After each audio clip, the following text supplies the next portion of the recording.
Welcome to the latest podcast in a series from the Internationalist and the ANA.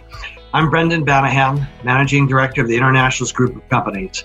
We focus on the reinvention of marketing by connecting the people and ideas in international marketing through content, insights, thought leadership, community collaboration, and consulting. Today's podcast shares how people in our global community are not merely handling today's pandemic crisis, but helping us all to better navigate it.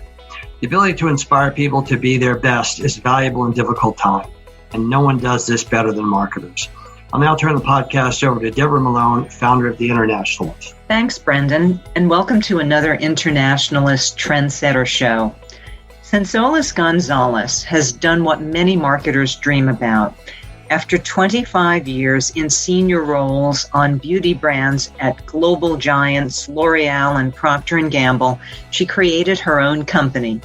She is the founder and CEO of Better, Not Younger, the only hair care brand specifically designed for women over 40. Sonsoles, welcome to the show. Thank you. I'm so happy to be here. Thanks for having me. I'm delighted that you're here because it's always a pleasure to see entrepreneurs do well. And you have made quite a milestone of late by increasing your sales sixfold and during one of the most difficult times in our lives. So I'm going to be sure that that's all due to both your product and to marketing. But we'll get into that. So congratulations. Thank you. That's amazing news. But let's start at the beginning, so to speak. You often talk about an insight that you learned very early in your career, and that's how strongly hair actually affects a woman's self-confidence. Or you've actually said, hair is everything at any age. So let's start then by talking about your motivation for Better, Not Younger. Sure. Yes, hair is everything at any age. I think most women, probably men, would agree with that. And why I started with Better, Not Younger and with hair in particular had to do with a very basic aha moment that I had once. I looked at my daughter's ponytail and it was like this thick, and I looked at it and I grabbed it and said, I remember when I had hair like that, Hair, it's always been a big part of me. I always wore long hair. I had a head full of hair. And I'm like, gosh, mine is like a third of that. And it's just changed so much over the years. But in particular, as I hit my 40s, late 40s, 50s, it changed a lot. And I said, I can't believe there's no product out there that talks to women as they experience this change in their hair. And I had been in hair care for practically my whole career. I mean, I was the president of Pantene for many years globally. I ran the hair care business in Latin America and North America.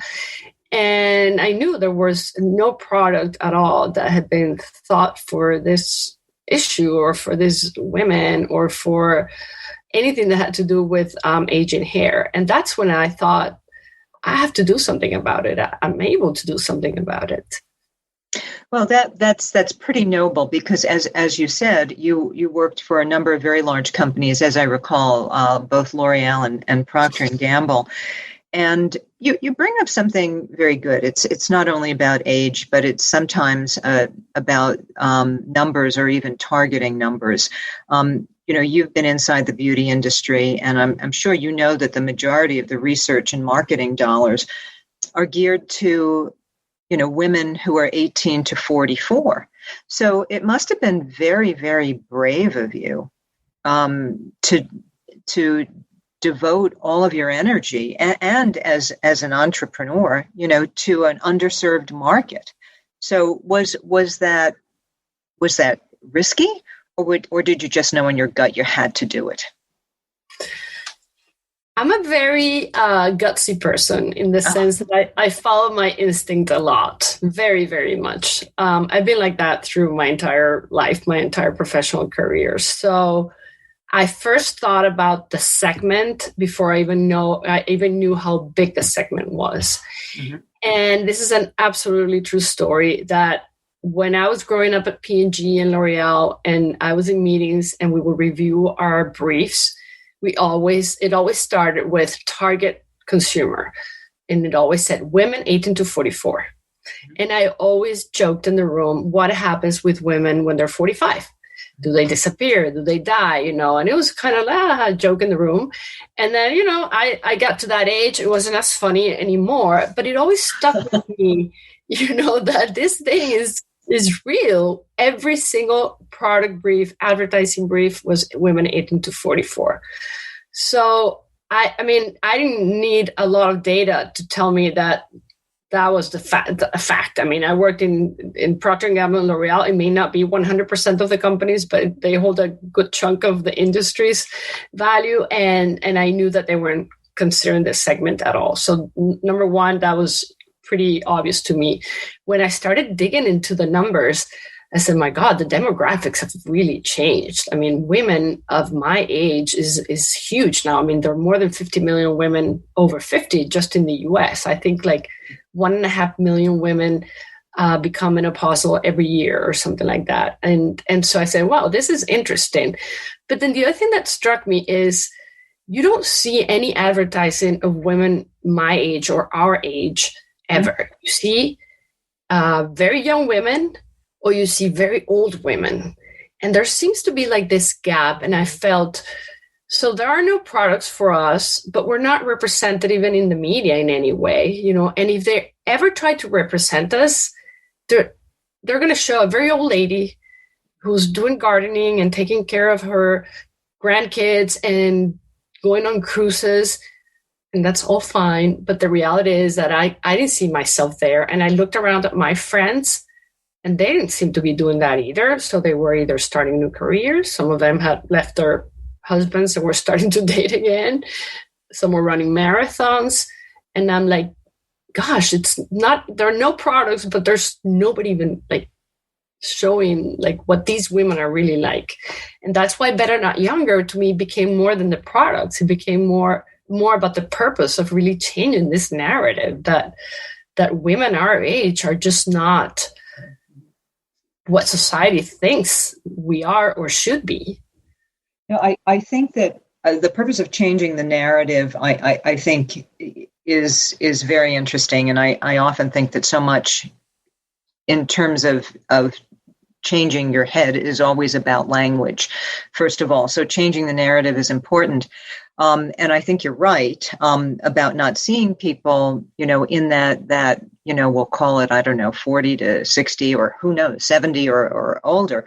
But I think, though, I wonder, and you would know better than I, do you think that women in that age group are also changing? Do you think that now that we live longer, that women have changed and the or not so much the demographics, but the targeting still puts women in that category as either old or young? And it's actually, women have just decided that they're going to do whatever is fulfilling.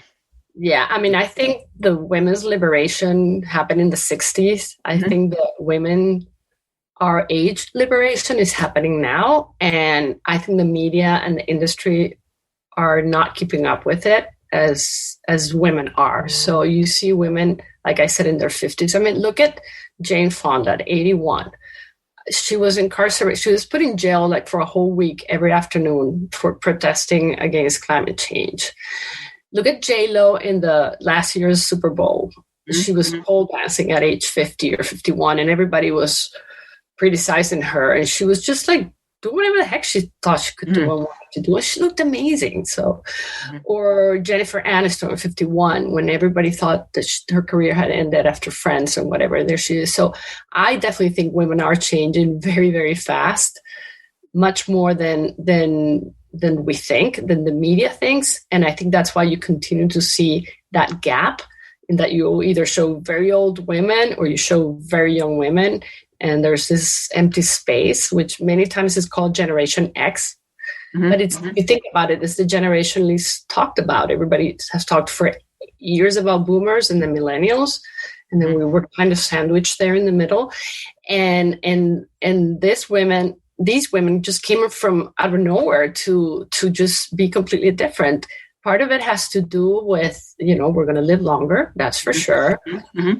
I also think it has to do with the fact that most of us worked our whole life, and then one day at 50 or 55, you say, now what do I do with the next 30, 40 years of my life? I just don't know what to do, So I think a lot of things have happened that have driven women to just realize that they're not ready to, I don't know, hang in the coat or whatever the expression is. They have the financial means. They're quite independent financially. They're very healthy because, healthcare for women is something that has improved over the years. I don't think my grandmother ever went to an OBGYN ever, except the time when she gave birth. Mm-hmm. We all take care of ourselves. We work out, so we live longer and we have energy. And by the way, I think we're a lot more confident now than when we were in our 30s, that you're trying to be somebody that you're not, like trying to imitate role models and then building a career and building and, taking care of the family. So I just think it's a time where you feel that confidence, to go. It's amazing to me, particularly in light of what's happened with some of the Me Too movement and so on, that there aren't enough products for this age group. Because I often talk to female friends, and I know that we're all wearing very different things now. What is it? COVID casual.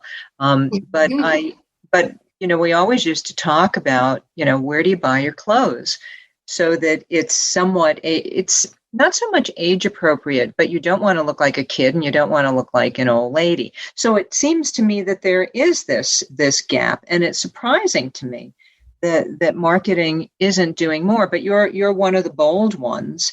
And going into the space, which is really kind of a white space, you know what I mean, and doing things with it. I'd like to shift a little bit, because you've worked at such major legacy companies, and and that which has given you extraordinary branding and marketing and leadership experience. And big staffs, I'll bet. And so how did you wind up adapting to doing so much on your own as a new entrepreneur? Now, we've been on panels together, so I've heard some of your stories about going from warehouses and doing so much on your own. But how did you manage? Because I think there are other women or other people who are really thinking about doing something entrepreneurial. So, how did you manage? Yeah. I mean, I think what people perhaps don't realize is with big organizations and big staff also comes a lot of just waste as well. So I find myself very productive these days. I don't have to go to 1,000 meetings. I don't have to reach out to, these matrix organizations for approvals. And I just get things done. I mean, I really do. That's not to say that I don't miss, my IT department. That is the department everyone misses, yes.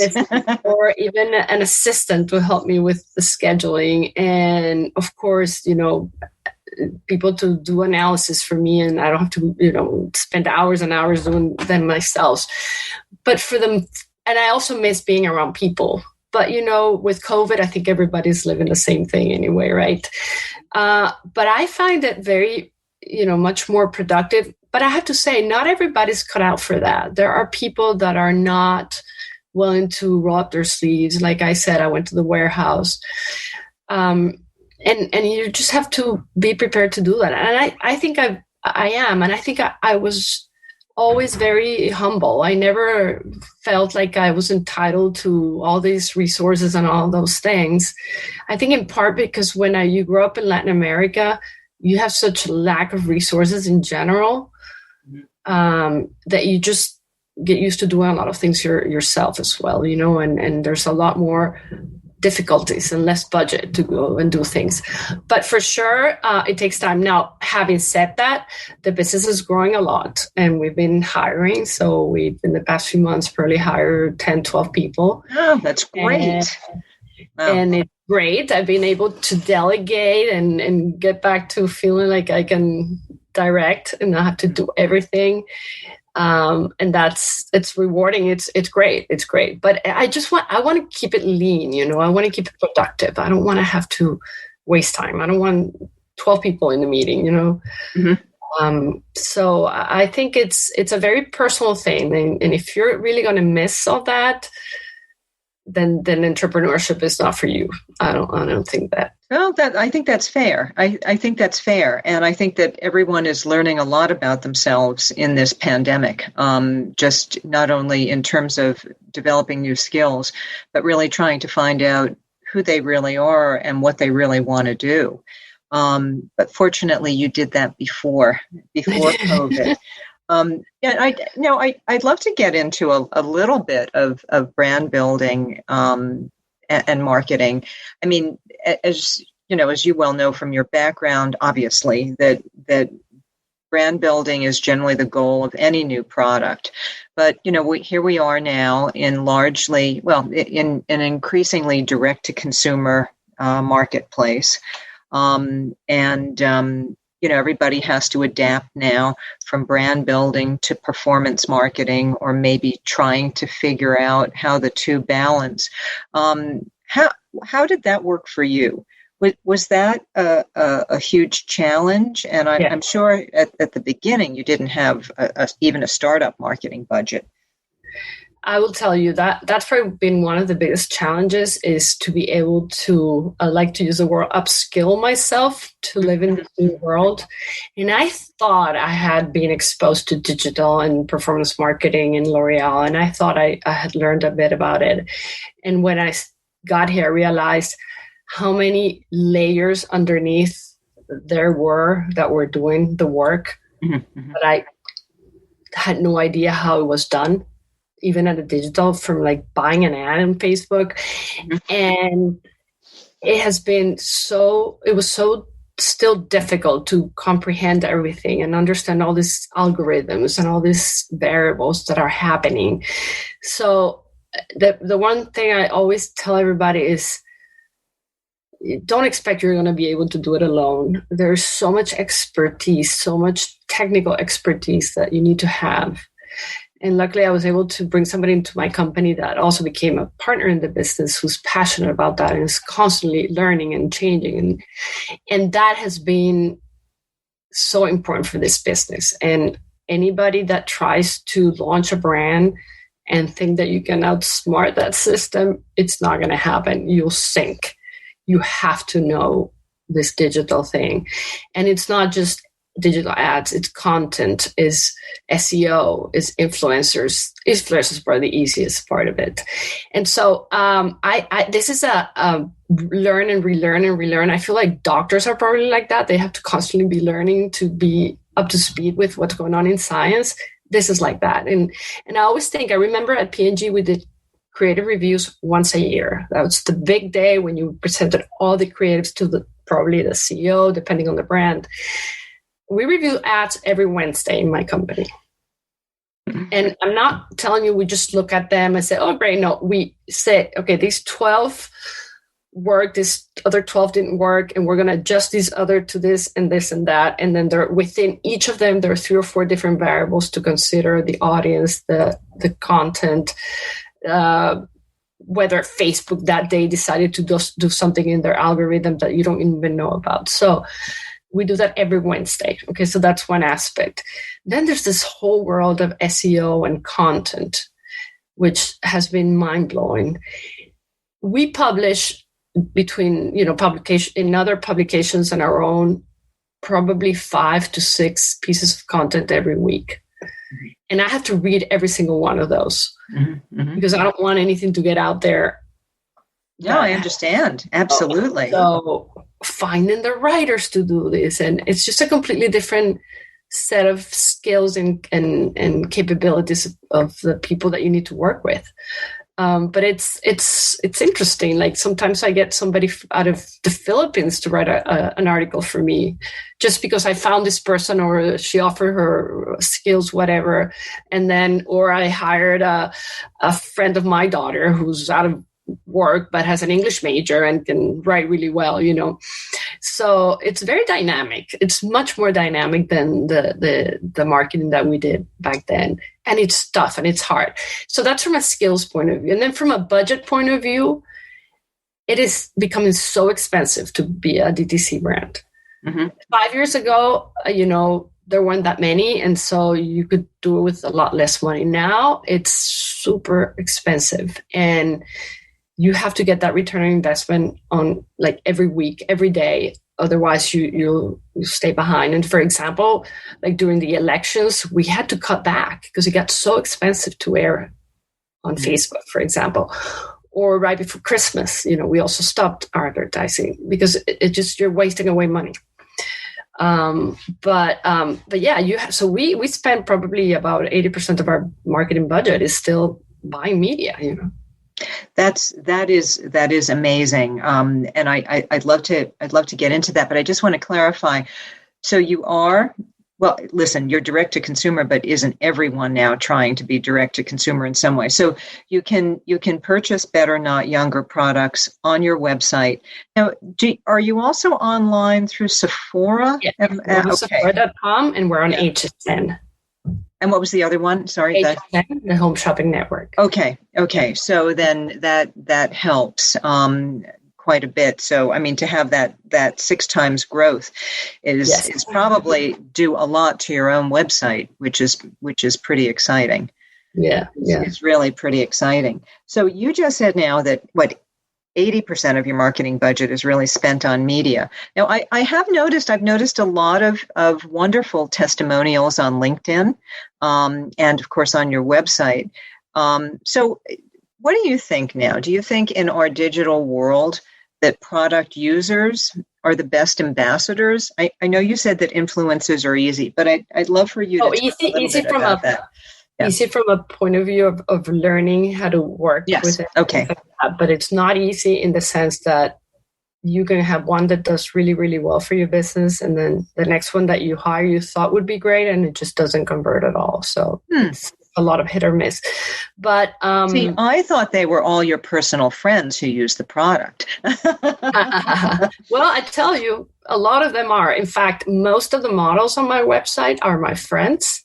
You got good-looking friends, that's for sure. I do. When I first started, I did my first photo shoot in Miami, and I talked to several talent agencies, and I asked them to send me mature women, and they would send me, 80-year-old women with gray hair, which I love them dearly, but they were not my core focus. And I was frustrated, and my husband overheard me, and he said, "Why don't you call your friends?" Who, by the way, just lived down the road. Yeah. From childhood. And they were thrilled to do it. It cost me $0. We had a blast. And I've done that That's already. Just the cost of wine, right? Yeah, we did a little bit of wine at the end of the day. And we've done this 3 or 4 times already. So, yes, my own friends are there. But back to your question, when you're DTC, you have such a completely different relationship with consumers. And so product reviews, you live and die by product reviews. We have over 80% of our reviews are star 4 and 5, and that's very, very important. Sephora even quotes of a relationship for every strong review, you have a lift of about 11% in business. That's what they have quoted. So your product has to work because you can't hide it. It's not like they bought it and then they go away. No, you can't hide it. That's number 1. Number 2 is you'd be surprised how much they email us, call us, text us with questions, with comments. I didn't like this. And, what's this? What's that? The relationship is so personal. Wow. And if anybody tells you that women our age are not digitally savvy or don't know, we get messages every day. And they know everything. And so it's a relationship, but that it's very closely knitted. And you rely on that a lot, it's your own focus group in a way. Although focus group is probably an ancient term now, but at least also all that feedback probably helps you even in the product explanations. It helps you probably in product development. So it's wonderful. A friend of mine. I tell you one thing, I have the system set up so that in my inbox, otherwise I could not possibly read them all. But in my inbox, I received all the bad reviews. So you can program it, and so I receive all the 2 or 1 stars. Yes. And I read them every day, and my stomach goes like this, Yeah. But I have to, because I want to know if there's anything that's not working. And then if I see something that has to do with something that we can make it up to her, or maybe then I send it to my customer service team, and we address her directly. Hey, we're sorry you went through this. We're going to send you that. For as long as I can do that, we will do it. Oh, that's great. So it's the challenge then of, I guess, still being personal and also scaling. Yes, and it's very challenging to be able to scale. And a lot of companies have approached us and say, "Hey, we have this automated customer service that we can provide to you for X dollars a month." And they say, "I'm not ready to do that yet. I want to make it as personal as possible." We actually have a phone number on our website you can call. And whatever you need, if your order was lost or you don't know what to buy, we'll try to make it personal. I just think the world's become so impersonal. Yes. It's so frustrating that, again, as long as I can do it, I'll try and do it. But yeah, it'll come to a point where we're scaling and we're not able to do it. But I think this woman has been so overlooked that she really appreciates it. She appreciates the content, the knowledge. And I think it's great. I think it's. But that's also a wonderful way of having a real relationship with a customer. And I would say, trying to even keep a customer for life, which is Yes. So important. So would you say that is your biggest challenge right now? The balance between being caring and personal versus the need to scale, or are there other challenges? I think we're at a point in the company where we're really growing fast, and building that team fast enough is a challenge. We think we're getting there. One other thing I would tell you is, when you're an entrepreneur and you say, "Oh, I'm very agile and I can make decisions," and well, the truth is the world around you is not really operating like that. And so you have to build that patience sometimes. You might want to launch a product tomorrow, but your supplier is going to take 4 months to deliver the bottle, and then 2 months, so I find that it's sometimes frustrating. I want to go faster and I can't. Mm-hmm. Or, it's what it is. Or you want to have a meeting with Sephora and they give you one in a month out. Mm-hmm. Well, you're lucky. A month out, you're lucky. Yeah. Yeah. So I say, having the patience and it's important. And then what I said before is just that as we scale up, how do we scale up without becoming too impersonal and too big, too big in the sense of bureaucracy, Yes. Yeah, no, I think that, but at least you're considering it. So it probably means that you'll find ways to keep it personal. So what's the greatest joy? We've talked a lot about challenges. What's the greatest joy? I think the greatest joy is 2 things. One, I love it when I get emails from consumers that just randomly write to our customer service team, or sometimes they even find me and they write things like, there was this woman who wrote, "You have changed my life because now I leave my home feeling confident again. My hair was a mess, blah, blah, blah, blah." And we get quite a few, and people take the time, to write, which is amazing. And that is just, it's just amazing, because together with that message about the hair, then always comes, "Thanks for thinking about us." Wow. Really the most important part of it, not younger, which is they know that I'm talking to them. There's just not everybody, it's them, and it's worked for them. So that's very rewarding. Then the other thing, being completely honest and transparent, I have Shopify on my telephone, and every time an order comes in, it goes clicking, and it's very rewarding. Of course, I have to turn it off during. That's so funny. But that's wonderful. It's wonderful. It's instant gratification. You see. That's great. That's great. No, I agree. I agree, because you're doing it. You're doing it because it's something you believe in, but it's also a business, and it's wonderful to know that endorsement of people, finding a product that matters to them, they're willing to pay for it. So, it's wonderful to have the combination. Well, and I could talk. It becomes part of like the family, the thing rings and my house is, okay, why is this person buying at 6 a.m? Who buys shampoo at 6 a.m? Someone who doesn't have any. It's fun. It's fun. Well, I could talk to you for hours, and we haven't even gotten into hair issues yet. But let's, and I do hope you'll be back because I think you're going to keep growing, and this is a very exciting segment. But I'm also so thrilled to see people do well. And so let me ask a final question for now, and that's what's ahead for you, and what's ahead for Better Not Younger. All right. For Better Not Younger, I'll start. Like I said, we're growing fast. Mm-hmm. This year, our goal is to do about 3.5 times what we did last year. Wow. That is fast. So that's our goal. We have clear kind of building blocks, because the good thing is about my training is that you were trained to really, be methodical about things, and we have exactly where the growth needs to come from, and all the activities and the people that we need to put against all the activities. So this year is a very critical year for us to grow. Then expanding distribution, which I can't talk a lot about right now, but in the future. And then we're launching about 9 new products this year. That's amazing. The first 2 years, since we launched with a very complete portfolio, we did not do any innovation except for one product. But then this year we're bringing a lot, and so that's part of the growth. But it's also very exciting because we're going to start moving a little bit away from the hair. That was my next question. Oh, okay. Okay, all right, because that's interesting. Little by little, and solving specific problems or concerns of women our age.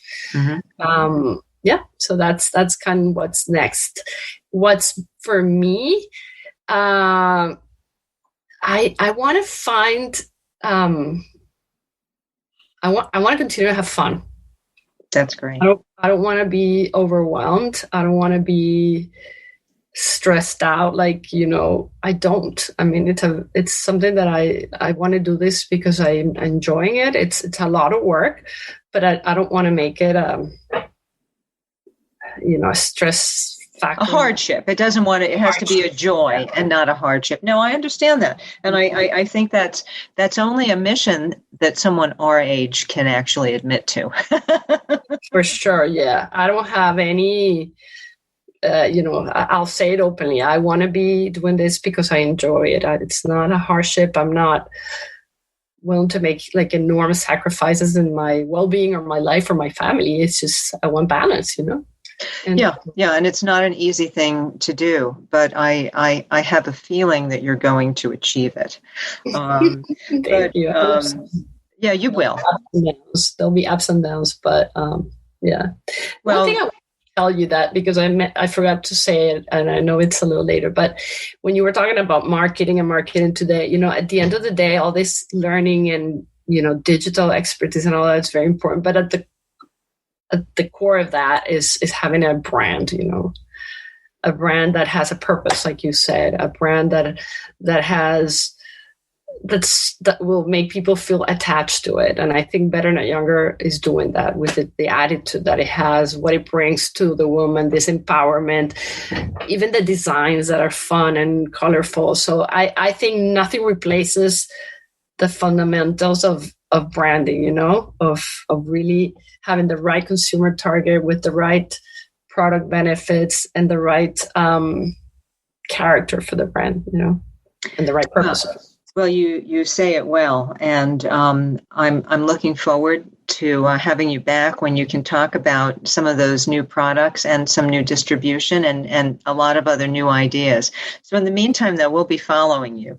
So thanks for being here, and look forward to talking to you again. Thanks. It was wonderful doing this with you. Good.